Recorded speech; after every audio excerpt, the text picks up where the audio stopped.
Hey guys, Remy from RCS Geelong. So I thought I'd run you through my guard rollers and what setups I have, what I do, what tools you need to be able to roll guards, because people think, oh, you just need a guard roller. There's quite a few tools that I use anyway to do guards. So I'm going to run you through that. I'll show you my guard rollers that I've modified for certain cars over here, and then I've also just bought some new guard rollers which we'll unbox and check out the difference in quality between the two.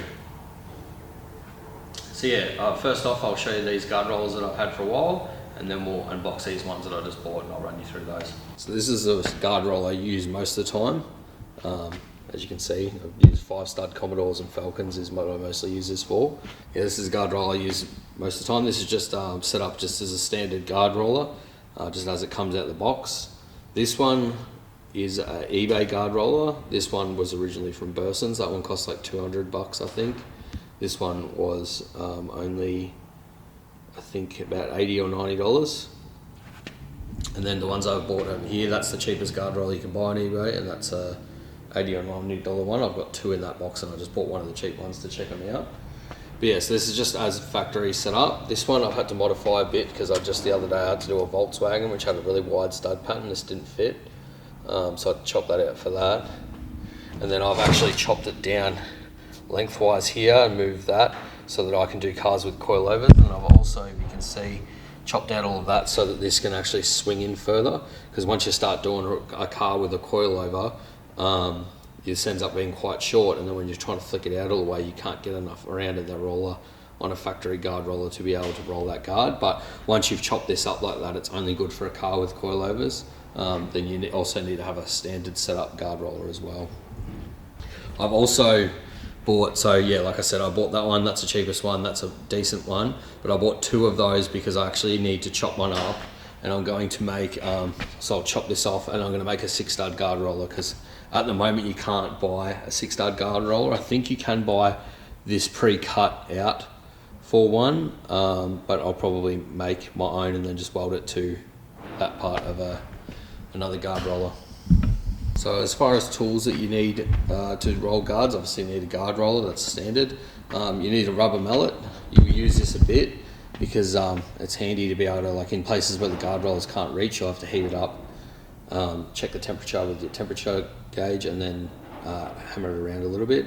I do use this hammer sometimes when you've rolled the guard as much as you can get it, so the guard starts off like that and you roll it around like this. Sometimes you need to get this last little bit here, so I'll tap that very top edge with that hammer just to bring it in like that if the customer requires it. I will use this if you can't get a hammer in there or whatever to fold a lip. I'll put tape either side of the thinger, either side of the guard, and then heat up the edge, and then just put this on there and just slowly work it, which does work quite well. Obviously you need a screwdriver and stuff for taking in the guard liners and that out. And then yeah, so that's your basic setup. I use a lot more tools on this, but generally that's the tools that you'll need to do your guards on your car. Obviously you might only need one of these depending on what car you have, but if you're starting to roll guards for people, you'll probably end up needing at least those two. Like I said, I'm about to make another 2, so I'll have 4 guard rollers.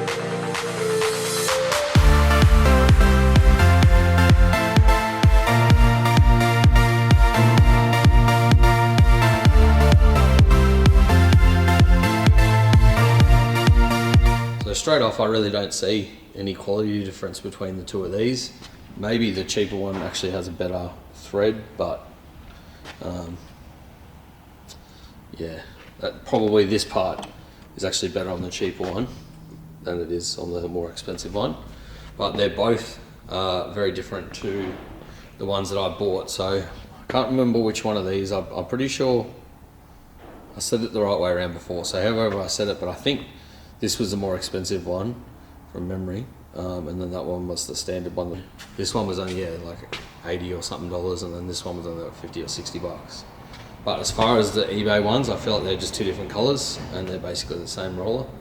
Yeah, I can't see any huge difference in quality apart from the cheaper one actually has a better thread.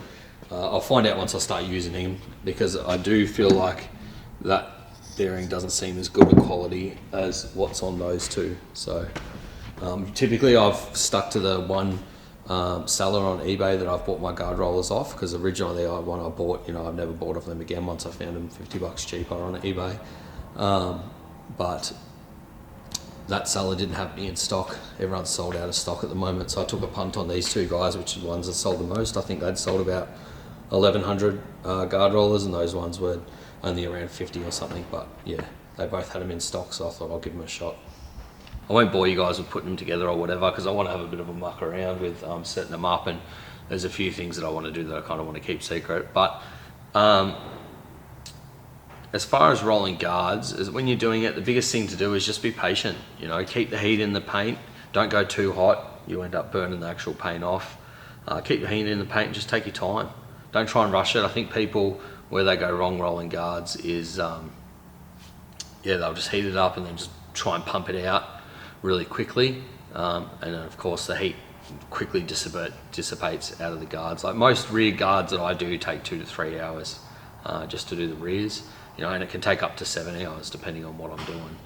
So yeah, you just want to take your time, because at the end of the day, it's cheaper to take your time than to fuck the guard. Because especially if you roll it wrong and it's all ripply, there's not much you can do about that.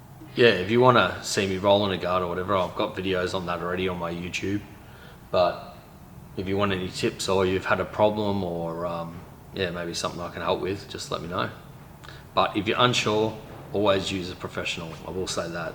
Because I say this to everyone that comes in, they go, why is it so expensive to get my guards rolled? And they go, oh, I could buy a guard roller for a couple $100. And I always say, just because you can buy a hammer for $15 doesn't mean you can build a house, does it? Anyway, I'll see you guys soon.